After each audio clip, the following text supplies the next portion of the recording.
Uni Eropa sendiri sama lah mungkin di beberapa negara juga pasti akan menerapkan sesuatu yang menguntungkan mereka kan.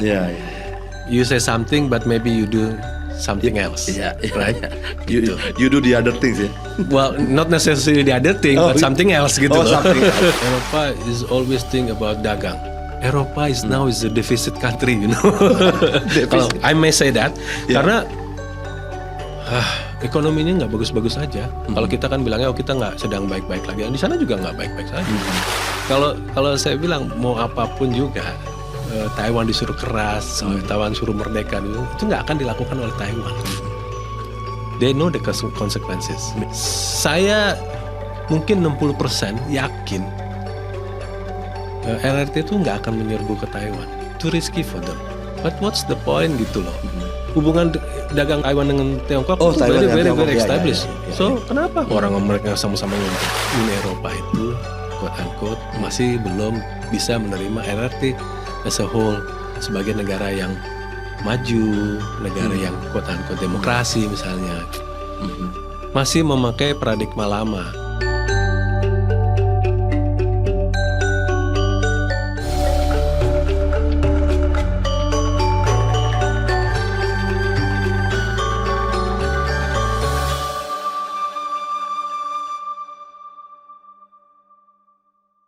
Selamat berjumpa kembali dalam podcast Flow with Prof Banyu yang dipersembahkan oleh South China Sea Council. Kali ini kita akan berbincang bersama Duta Besar Pribadi Sutiono, PSD, ya, yang merupakan Duta Besar di Slovakia tahun 2021-2026 dan beliau sebelumnya adalah Deputi Menteri Koordinasi Politik dan Keamanan untuk bidang koordinasi politik luar negeri Indonesia. Selamat berjumpa, Mas Pribadi. Selamat berjumpa, senang bisa ada di sini. Terima kasih sekali bisa hadir di sini. Nah, sebagaimana biasa kita akan membicarakan mengenai Laut Cina Selatan dan segala macam aspeknya.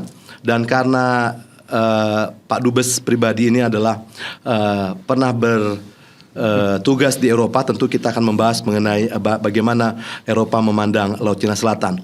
Nah, sebagai pembuka, Mas Pri, begitu biasa saya memanggil beliau.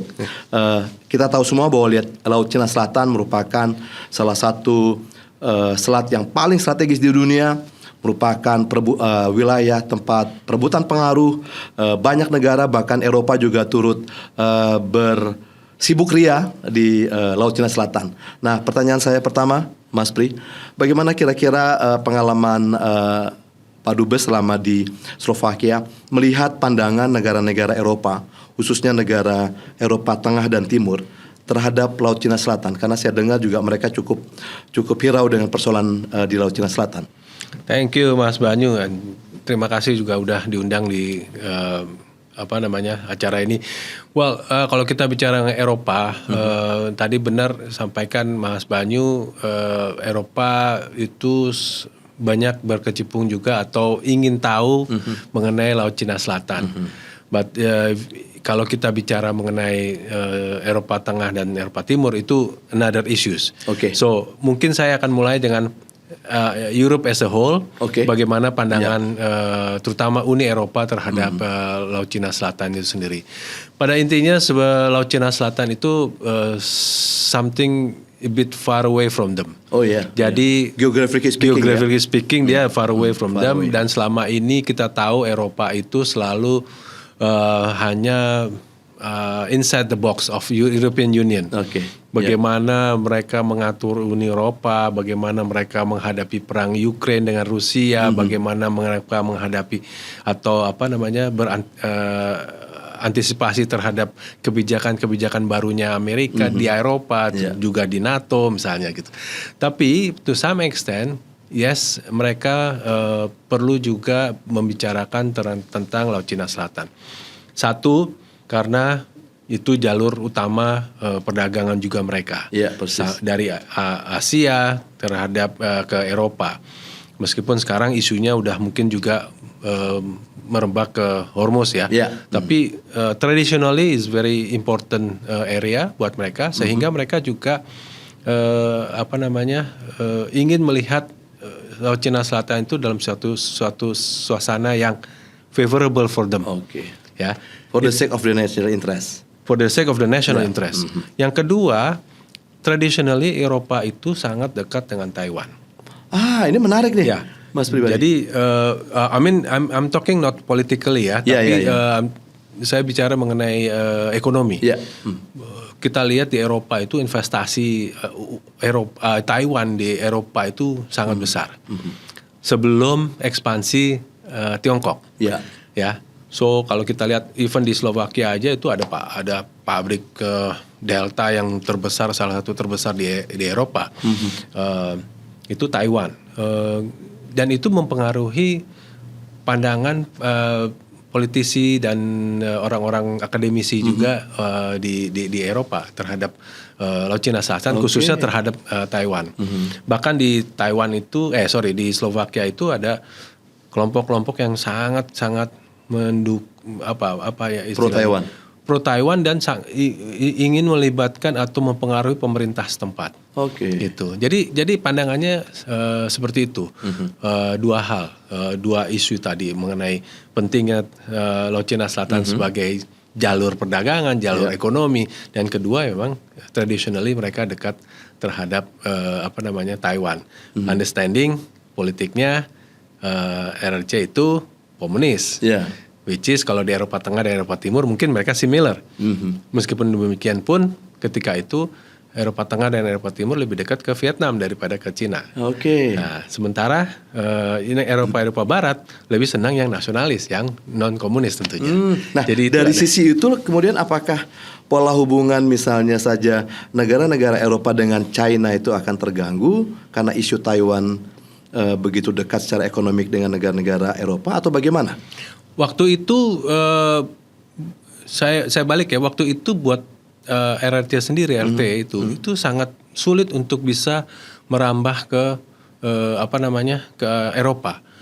Dua hal kalau yang saya lihat, secara politik memang ada keengganan dari negara-negara Eropa. Yang kedua adalah kekuatan ekonominya Tiongkok ketika itu belum maju. Sehingga itu belum menjadi leverage. Nah, sekarang Cina sudah mulai masuk. Taiwan sudah mulai tersingkir. Ada hanya beberapa negara negara di Eropa yang pengaruh Taiwan ini masih ada. But secara ekonomi Taiwan sudah kalah.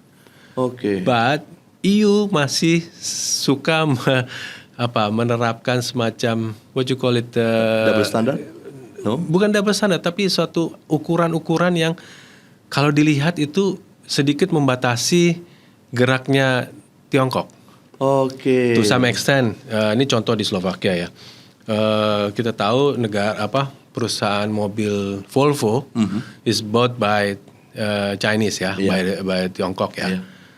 Ketika dia mau mendirikan pabrik di Slovakia, pabrik mobil Volvo elektrik, itu sulitnya setengah mati. Gitu. Padahal semua sudah ada, infrastrukturnya ada, semuanya ada. Jadi ada suatu kendala-kendala yang entah dibuat atau memang terbentur oleh. Ini bukan negara Slovakianya yang membuat, tapi Eropanya. You know that all members of the European Union harus ikuti regulasi Uni Eropa kan. Betul. Itu salah satunya itu. Dan itu kentara sekali sehingga sampai saat ini itu programnya sebetulnya 2-3 tahun yang lalu. Sampai sekarang itu Volvo belum bisa beroperasi. Begitu. Nah, terkait dengan itu menarik juga kita tarik dengan Asia Tenggara ya, Pak Dubes. Kita kan mengenal ada mekanisme namanya Asia Europe Meeting ya.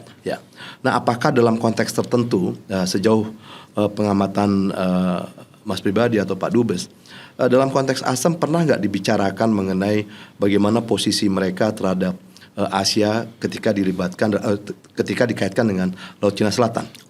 Posisi mereka intinya sama, bahwa mereka mendukung negara-negara ASEAN maupun negara-negara yang tidak mengakui adanya Nederland misalnya. Oke. Nah, itu Uni Eropa sebagai negara seluruh kelompok itu selalu mendengarkan itu bahwa klaimnya RRT itu tidak sahih dan mereka mendukung UNCLOS misalnya seperti itu standar gitu. Tapi dalam konteks realita ini mengganggu hubungan diplomatik mereka nggak dengan dalam konteks Asia Europe meeting tadi? Kalau saya lihat tidak begitu mengganggu ya, karena Uni Eropa sendiri sama lah mungkin di beberapa negara juga pasti akan menerapkan sesuatu yang menguntungkan mereka kan. Yeah. You say something but maybe you do something else, right? Gitu. You do the other things ya. Well, not necessarily the other thing, but something else gitu. Something else. Oke. Nah, dalam konteks tadi ASEAN, di dalam ASEAN sebagai secara keseluruhan, di dalam Asia Europe meeting dan kemudian dikaitkan dengan Laut Cina Selatan, bagaimana Pak Dubes melihatnya? Well, to be frank, kita dilihat ASEAN, saya belum bicara Laut Cina Selatan sendiri dulu ya. Kita dilihat sebagai suatu entity yang bagus, yang ASEAN ya, sebagai suatu itu adalah ketika 2 tahun yang lalu, 3 tahun yang lalu, Pak Jokowi datang ke sana. Ketika kita ada ASEAN EU Summit ya. Tapi ketika itu kita justru ingin meletakkan keteguhan ASEAN. Look, if you want to deal with ASEAN, you have to be fair with ASEAN. Yes. You have to treat us equally, something like that.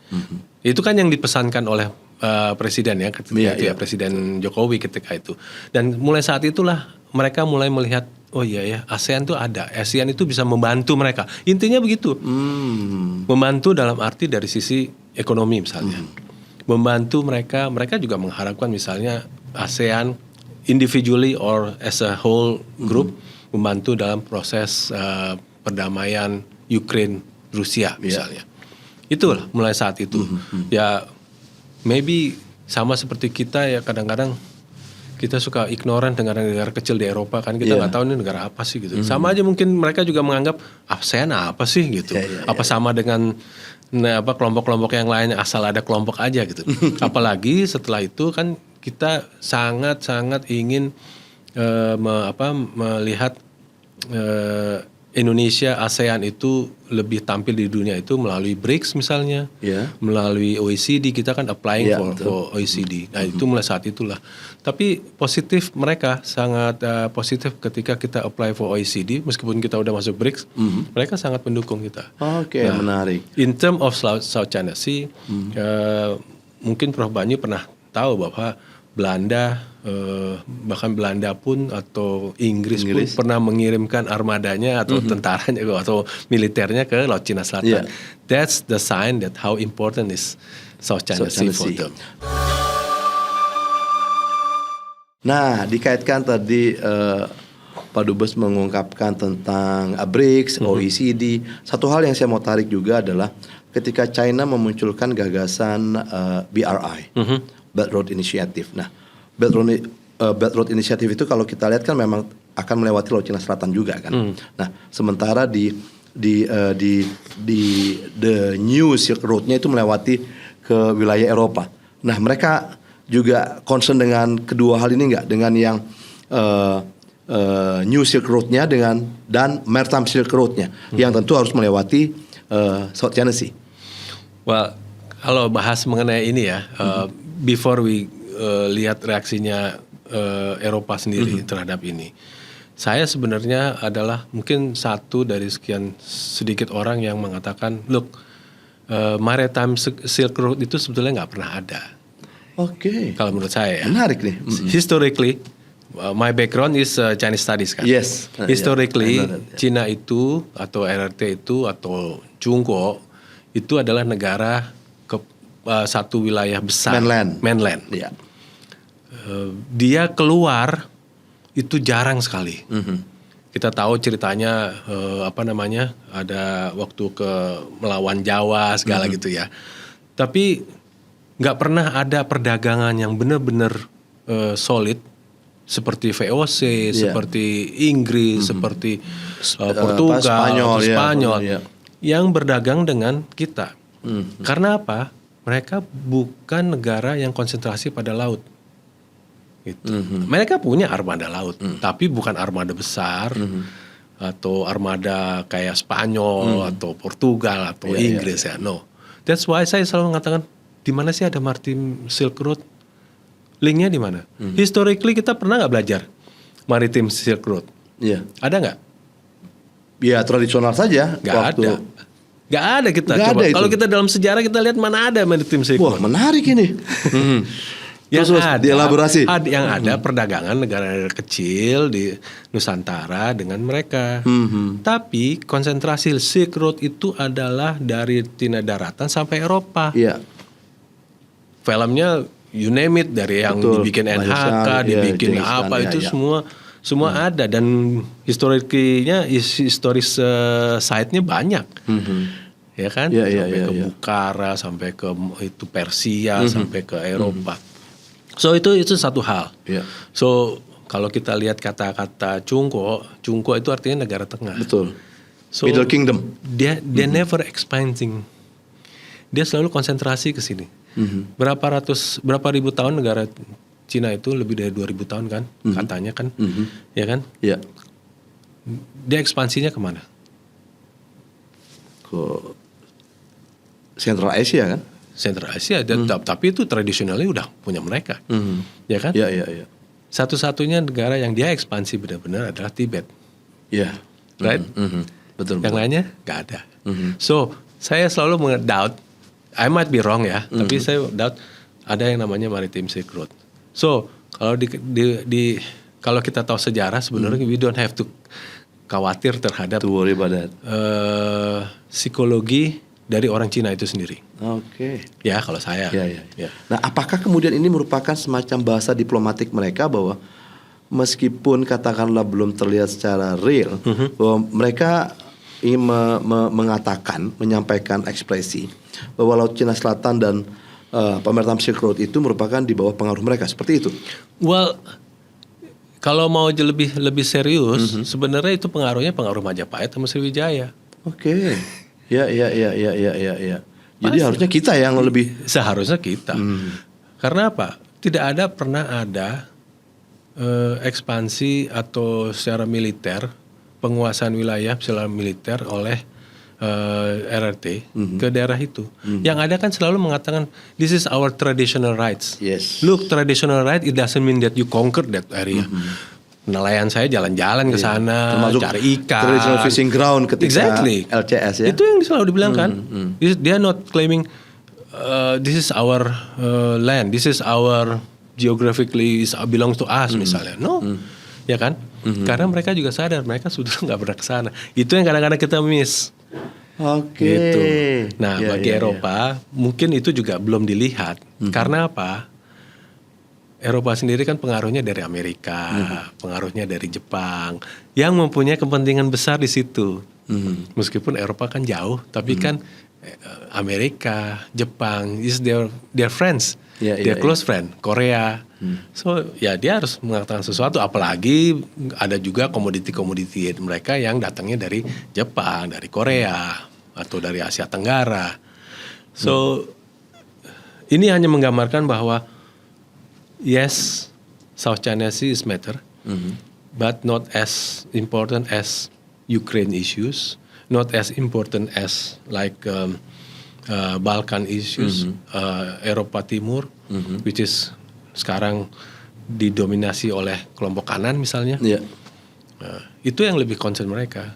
It's not as important as kapan si Bulgaria mau masuk Uni Eropa atau Turki, even Turki sampai sekarang nggak masuk ke Uni Eropa misalnya. Jadi semacam itulah. Nah, tapi seingat saya, tolong saya juga dikoreksi, Pak Dubes. Eropa itu juga pernah mengeluarkan semacam Indo-Pacific Strategy. Yes. Ya. Yes. Dan di dalam Indo-Pacific Strategy itu kalau nggak salah tahun 2022 ya. Yes. Indo-Pacific Strategy itu secara khusus juga memperhatikan persoalan di Laut Cina Selatan. Of course. Khususnya ketika China itu mulai membangun Paracel dan Spratly Island. Nah, Yes. bagaimana tanggapan Pak Dubes tentang ini? Well, satu, Eropa is Eropa. Oke. Eropa is always think about dagang, Oke. ya. Dia tidak pernah memikirkan kepentingan wilayah di luar Eropa. Iya. Karena udah amburadul sendiri. Kecuali dia mau menjajah. Menjajah itu juga karena dagang kan? Iya, betul. Karena ekonomi kan. Nah, jadi ketika dia mengeluarkan Indo-Pacific Strategy itu ada mengenai South China Sea, it goes without saying that yang menjadi masalah di wilayah itu adalah South China Sea. We have to say something. Sebenarnya bukan konteksnya adalah kita harus memprotek, kita harus against ini, tapi bagaimana melindungi kepentingan Eropa di situ. Ya. And how will they protect that? Through Amerika atau through Japan. Dari sekian lama proses kasus South China Sea, berapa kali sih kehadiran tentara atau militer Eropa di situ? Jarang sekali. It means what? Udah ada Amerika, udah ada Jepang, udah ada Korea, what for? Terlalu jauh. Ya kan? Gitu. Saya ingat ketika Belanda mengirim militernya ke situ ya katanya sih eksersis. Itu juga dalam kerangka kerjasama dengan India loh. Bukan masalah South China Sea. Correct me if I'm wrong. Tapi itu akibat adanya kebijakan baru India look East Asia sama East Asia. Sagara kan, namanya Sagara. Itu. Gitu. Nah, kalau begitu konteksnya sebetulnya posisi Indonesia vis-a-vis Europe untuk South China Sea itu menjadi begitu krusial dong ya? Well, krusial dalam konteks Indo-Pasifik. Ya. Yes.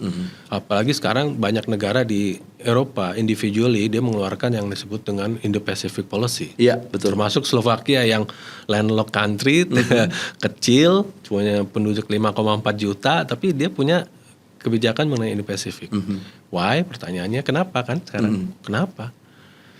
Karena Indonesia ASEAN Outlook on Indo-Pacific itu dibangun untuk kemakmuran bersama, bukan untuk kontes seseorang, kontestasi negara lain, tapi untuk kemakmuran bersama. Kemakmuran itu apa buntutnya?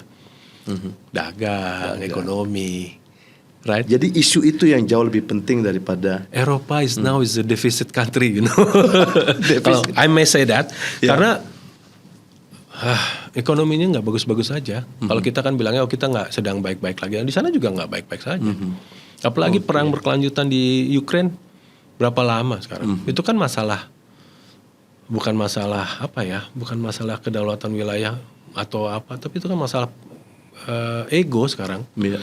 Antara Uni Eropa dengan Rusia. Antara Ukraine aja dengan Rusia itu Ukraine terutama kalau saya bilang itu sebagai kind of kambing hitam lah. Korban malah kalau saya bilang. Sejarahnya kenapa Rusia juga masuk ke situ kan kita tahu kenapa kan. Udah mau ada perjanjian damai tiba-tiba Inggris mengatakan Boris Johnson ketika itu bilang and then suddenly Rusia marah lah. Kenapa Rusia harus mengambil itu kita juga tahu kan karena mantan presidennya yang punya darah Rusia dikudeta segala kayak gitu. So in that context South China Sea atau Indo-Pacific is important for Europe, but in the sense of not a political or geographically or geopolitik atau geomilitary, but for geoeconomy. For geoeconomy, more like that. Nah saya teringat saya ingin menekankan juga geoekonomi. Saya teringat waktu ada forum Central Europe Southeast Asia Forum, di Slovakia, di Bratislava waktu itu ada salah seorang profesor mungkin dari Jerman kalau saya tidak salah. Itu yang juga bicara khusus tentang Taiwan dan bagaimana Taiwan harus menghadapi Laut Cina Selatan.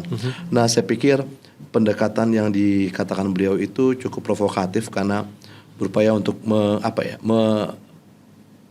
mengajak Taiwan untuk lebih keras.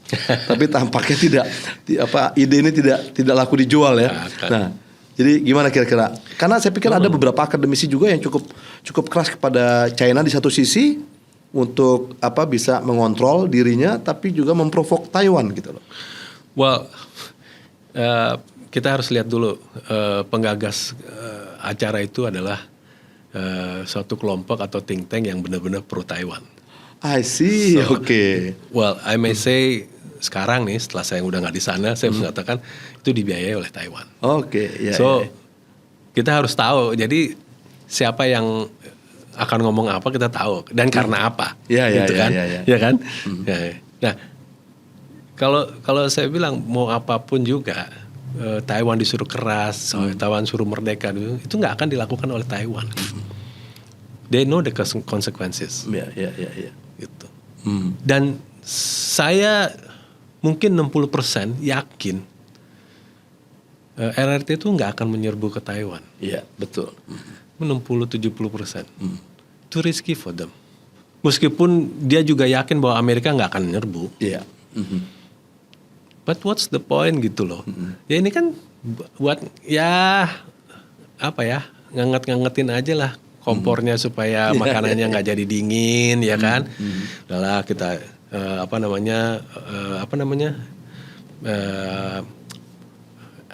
aktif, non aktif, maksudnya hubungan dagang mereka berdua kan udah very established. Iya, antara Uni Eropa dengan bukan Taiwan dengan Tiongkok itu very established. So kenapa orang mereka sama-sama nguntung? Nah, buat orang Eropa itu tadi saya bilang ada faktor X. Uni Eropa itu quote unquote masih belum bisa menerima LRT as a whole sebagai negara yang maju, negara yang quote unquote demokrasi misalnya. Masih memakai paradigma lama kalau saya lihat. Sehingga ya harus ada orang seperti profesor itu. Supaya politik di Eropa itu juga masih mungkin bisa dianggap balance ya. To some extent maybe in 5 years pengaruh Taiwan udah hilang. Di Eropa? Di Eropa. Karena tuntutan ekonomi lagi kan. Jadi secara politik juga Tiongkok menang ya dalam tanda kutip ya, quote and quote. Kan kebijakannya LRT kan selama ini kan mengenai ekonomi itu kan untuk membeli politik. Kasarnya ya, kasarnya loh. Tapi itu semacam take and give. Eropanya juga akan diuntungkan. Sekarang ekonomi terbesar di dunia kan salah satunya Cina. Iya, betul. Ya kan? Bayangkan kalau misalnya BRICS berhasil menggunakan yuan sebagai mata. Apa nggak pusing itu Eropa? Apalagi Amerika ya. Sementara ini selama ini udah anti LRT, tiba-tiba dia harus berdeal dengan LRT.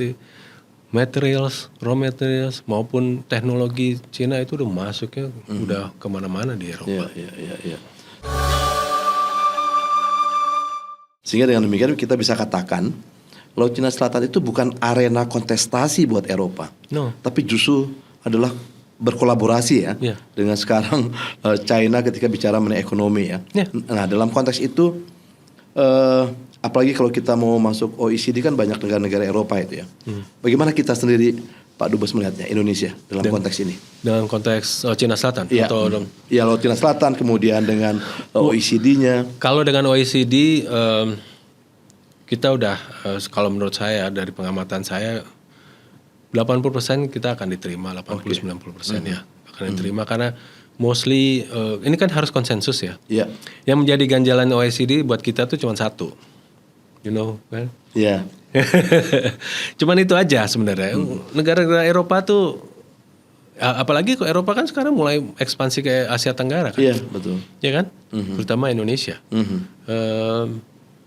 Saya kemarin diskusi itu ternyata saya juga baru sadar nih kemarin investasi Slovakia ke Indonesia itu naik 277%. In 4 years. Ya kan? Luar biasa.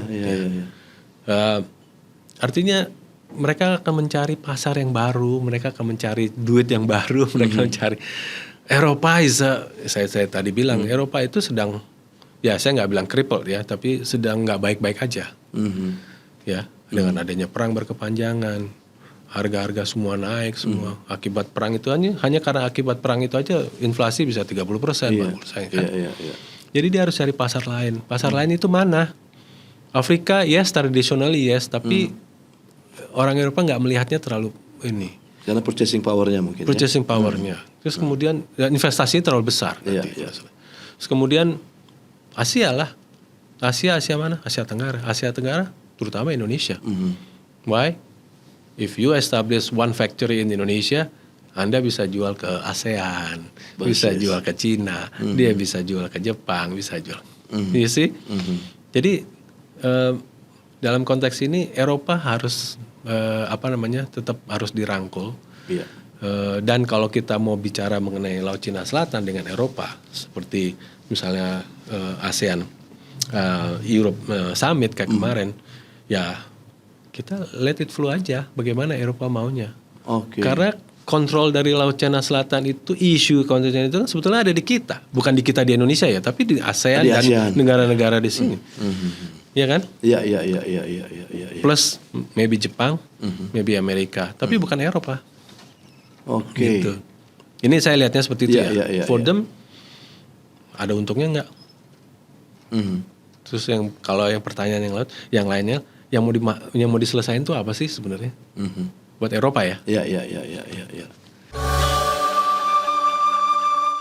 Oke, jadi sekali lagi Laut Cina Selatan itu atau Asia Tenggara pada umumnya merupakan arena kolaborasi buat mereka, bukan kontestasi ya.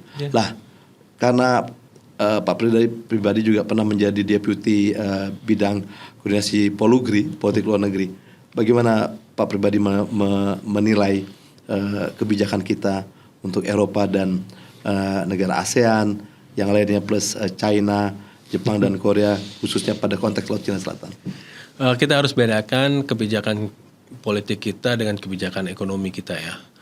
Kalau kebijakan politik kita so far ya oke lah, kita udah aman ya main dengan Uni Eropa gitu. Tapi kalau kebijakan kita di bidang ekonomi, kita masih kadang-kadang masih melihat Eropa itu negara-negara tertentu aja yang kita lihat. Tadi CEE itu belum lihat. CEE itu maksudnya Central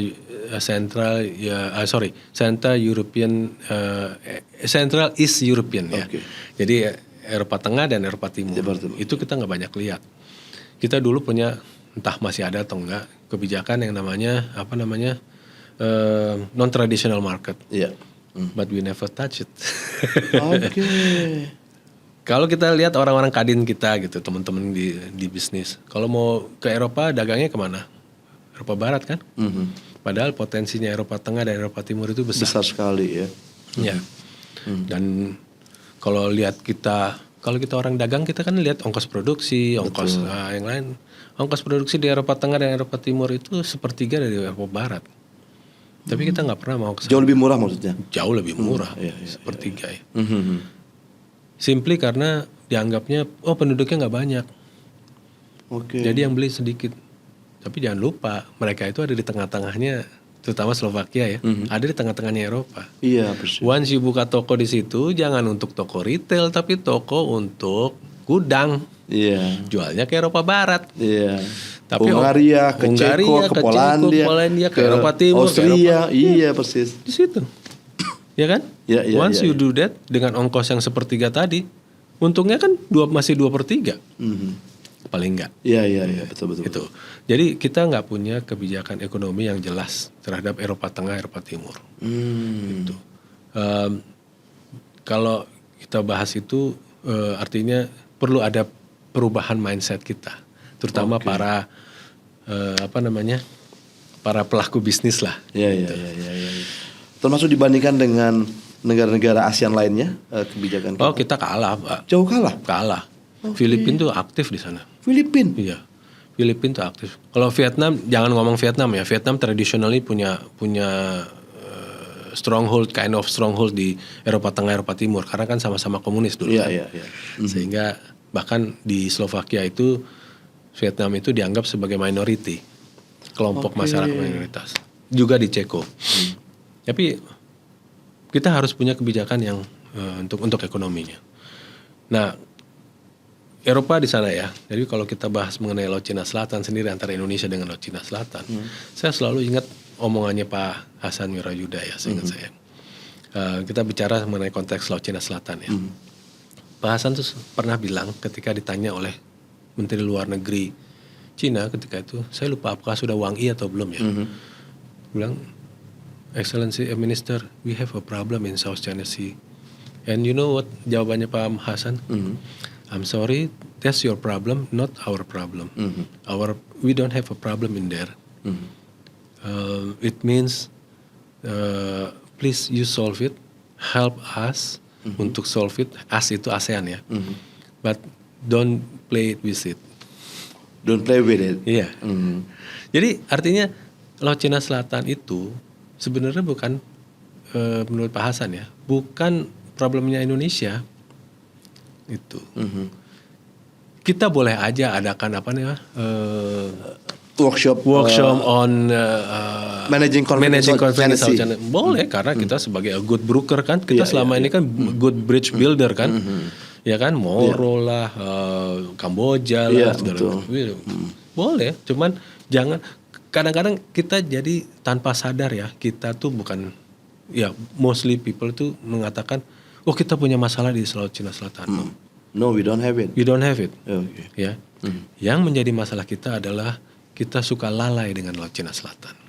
Karena sejak kapan kita mempunyai kekuatan yang besar di sana untuk masalah Laut Cina Selatan? Baru ada ketika Pak Jokowi melancarkan Maritime Fulcrum. Dia bangun itu dari Dan Lanal menjadi Lanal. Iya. Ya kan? Bayangin. Lanal jadi Lantamal. Oh ya, Lanal jadi Lantamal. Ya. Bayangkan berapa tahun kita cuma punya Lanal kan you know ukurannya berapa, you don't know. Menjadi Lantamal. Ya kan? Itu kan kita lalai. Padahal udah berapa kali intrusi masuk baik dari Vietnam maupun dari Tiongkok misalnya. Ya kan? Itu yang kita lalai. Dan untungnya itu kita punya ketika itu Menteri Pertahanan yang sadar bahwa our capability on defense, our defense capability is a very lag behind. Kita masih punya tuh alat perang tahun 1945 punya dan masih dipakai Pak. Regardless keselamatan penggunaannya ya. Kita masih punya tahun 65, kita masih punya tahun 60-an, 69. Ya bukan hanya karena kita lalai itu, tapi karena kan kita juga kena embargo misalnya gitu ya. Tapi kan setelah Pak Prabowo sebagai Menhan ketika itu mempunyai program 25 years refurbishment of the defense capability, jauh sekali. Kita sekarang nomor berapa? If I'm not mistaken, salah satu nomor di antara 1 sampai 10 di dunia. Iya. Ya kan? Kan suatu kemajuan. Nah, itu yang sebetulnya harus kita lakukan. Bukan kita hanya konsentrasi, kita punya masalah di Laut Cina Selatan. No. We don't have a. Problemnya adalah di sebagian negara ASEAN dan Cina. Ya kan? Iya, betul. Itu. Dan kita sebenarnya nggak ada, cuma kita lalai. Jangan lupa, yang tukang ngompor-ngomporin soal ini tuh banyak. Itu yang kita suka lupa gitu. Jadi seolah kita tuh punya program. Ya boleh kita bilang itu program itu nanti kalau misalnya ada apa-apa di sana jadi problem kita. Loh, ya udah kita bantu untuk mencegah, tapi itu bukan masalah kita, gitu loh. Oke. Gitu. 1-2 kalimat buat concluding remarks pribadi. Kaitannya dengan Eropa juga, dengan Laut Cina Selatan dan kita juga. Dalam hal ini kalau memang kita melihat ke Eropa, Indonesia, ASEAN dan Laut Cina Selatan, memang kita harus membangun satu kerjasama yang baik. Tapi tentunya kerjasama ini bukan hanya berkonsentrasi kepada masalah strategis, masalah security, tapi lebih masalah ekonomi. Ketertarikan Uni Eropa atau Eropa terhadap ASEAN Outlook dan Indo-Pasifik itu harus disambut. Karena disitulah ada potensi kerjasama yang bagus, potensi ekonomi. ASEAN Outlook on Indo-Pacific, yes. Karena based on Commonwealth, bukan based on you are there, I'm here. Dan satu lagi, like AUKUS dan yang lainnya kan. Di EOIP itu salah satu pilarnya adalah maritime cooperation kan. Exactly. Maritime cooperation kan it doesn't mean harus menyiapkan pasukan militer atau maritim yang tinggi, tapi kan kerjasama lintas batas, kargo atau bikin apa. Oke. Secara ekonomi. Ya, terima kasih Mas Pribadi. Mungkin nanti banyak sekali insight yang diberikan kepada para pemirsa. Nanti mungkin kita sambung lagi ya. Siap. Tapi satu hal yang saya ingin garis bawahi dari perbincangan kita yang tidak terlalu lama sebetulnya adalah Laut Cina Selatan itu adalah bukan medan kontestasi, ya, tapi adalah area yang menjadi tempat baik khususnya untuk Uni Eropa, negara-negara Asia Tenggara plus Cina itu adalah arena untuk kolaborasi. Exactly. Dan secara utuh kalau kita mau melihat secara menyeluruh, maka Uni Eropa juga memiliki peranan penting di dalam Laut Cina Selatan khususnya untuk kerjasama ekonomi, dan tugas kita adalah menciptakan sebuah lingkungan yang favorable untuk terus mendorong kerjasama ekonomi antar negara, baik Uni Eropa, Cina, dan Asia Tenggara yang lainnya. Terima kasih sekali lagi Pak Dubes, Mas Pribadi, terima kasih atas kesempatannya. Saya tahu sekali waktunya sibuk dan padat. Dan demikian para pemirsa, episode kita kali ini membahas Laut Cina Selatan, khususnya bagaimana Eropa memandang persoalan yang ada di Laut Cina Selatan. Terima kasih, semoga bermanfaat. Sampai bertemu lagi di episode berikutnya. Tetap stay tune pada podcast Flow with Banyu yang dipersembahkan oleh South China Sea Council. Salam.